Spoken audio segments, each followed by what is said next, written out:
Saudara yang dikasihi Tuhan dalam Kristus Yesus, hari ini kita akan membahas tentang kedewasaan rohani. Firman Tuhan diambil dari Ibrani pasal yang kelima ayat yang ke-14.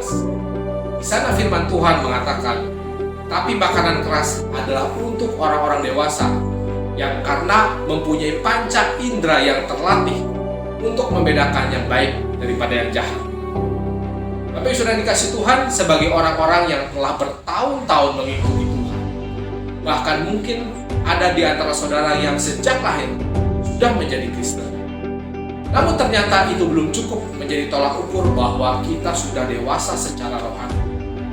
Bila ada seorang yang badannya bertubuh besar, sedangkan kelakuannya masih seperti anak kecil, masih seperti anak balita, kita tahu pasti ada masalah yang cukup serius di dalam dirinya.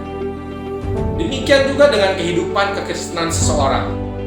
Sebab salah satu tujuan saudara dan saya menjadi Kristen yang utama adalah mencapai kedewasaan rohani, dan teladan utamanya adalah Yesus Kristus sendiri. Oleh karenanya, bertumbuh menuju kedewasaan merupakan suatu keharusan bagi kita orang percaya. Jika ada Kristen yang tidak mau bertumbuh, pasti ada masalah. Dari sini kita belajar bahwa Rasul Paulus menempatkan dua hal yang perlu kita perhatikan. Yang pertama adalah tentang makanan keras. Bahwa makanan orang dewasa tentunya adalah makanan keras, Bapak Ibu Saudara. Apa maksudnya?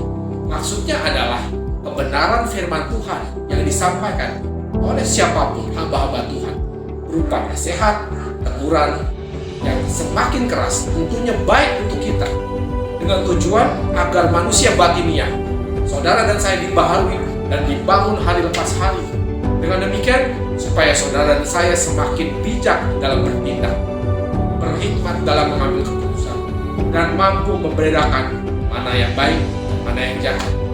Sedangkan orang-orang yang masih seperti anak kecil, tidak terampil dalam firman kebenaran, harus diberi susu.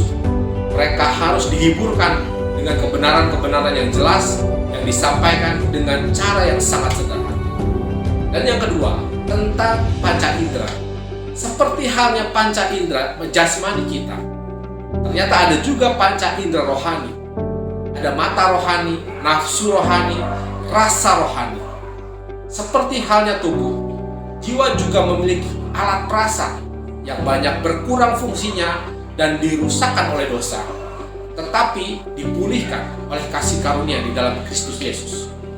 Panca indera itu dapat ditingkatkan dengan cara memakai dan melatihnya, diasah supaya lebih tanggap dan kuat untuk mengecap manisnya hal yang baik dan benar, pahitnya hal yang palsu dan jahat.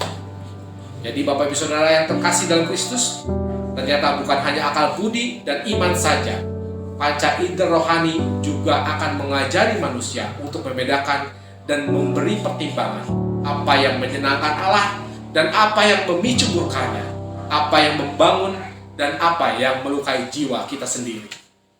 Selamat melanjutkan aktivitas. Salam damai. Tuhan Yesus memberkati.